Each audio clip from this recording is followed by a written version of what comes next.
house at a time. Yes, I can't figure out what to make of this, Elizabeth, because on the one hand, I now follow you on Instagram and I think, this is amazing, these $23,000 beautiful old houses, and someone's going to come love them and restore them, and this is the best thing that's ever happened. And then other part of me goes, I couldn't even finish my vegetable garden this summer. Are people getting in way over their heads here? Well, look, a lot of people get in way over their heads in debt, putting down a down payment on a house that they simply can't afford.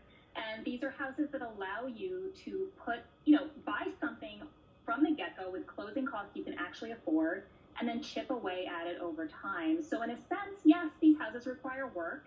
Is it satisfying work? Absolutely. How much, Ethan, how many houses have you guys sold, and what's the general demand like? How quickly do they go? We've had some crazy stories, actually. I think we know about 40 people who've actually purchased these houses off the Instagram feed. And, what we'll do is we'll post them, and the realtor will get calls. We had one situation where there was dozens of people looking at the houses that weekend. Hundreds. Wow. And then one guy actually broke his car down, coming across the country, got a rental, and finally got there. It's kind of this wildfire. And people are literally go ahead ending their lives and moving across the country to buy these. So it's like they're making huge life changes after seeing these houses on Instagram and realizing that you can work from anywhere. I mean, the timing with the pandemic has made people realize you can work from anywhere. Sometimes you can school from anywhere. Elizabeth, I was going to mention, because Ethan said in passing, you guys aren't the realtors. You're not realtors, and you did your master's in historic preservation. So this is kind of a special cause for you. You grew up in an old house, I think it is. What would your advice be to somebody who buys one of these things? How much should they realistically expect to spend 2-3 times the purchase price?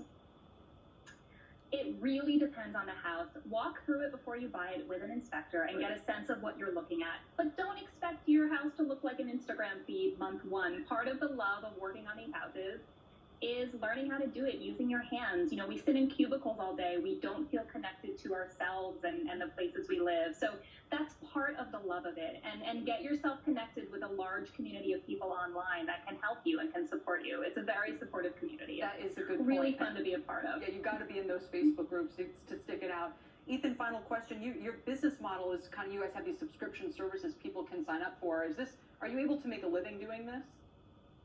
Yeah, honestly, the biggest passion that we have is having these homes get in land into people's houses, and just being able to buy them. I think we, as a couple, really, this was sort of happenstance. I mean, I think it's been our greatest joy to have newsletters and be able to support people's, getting into their homes, through these newsletters that you can subscribe. Elizabeth has, cheap old abroad houses. You can do cheap old farmhouses, and you can do cheap-ish houses, which are houses under $250,000. So, cheap old farmhouses is my favorite. The ones with acreage. Yeah, mine too. Maybe someday cheap abroad houses when the pandemic is over. Thank you both very much. Best of luck, and help everybody finish these projects too.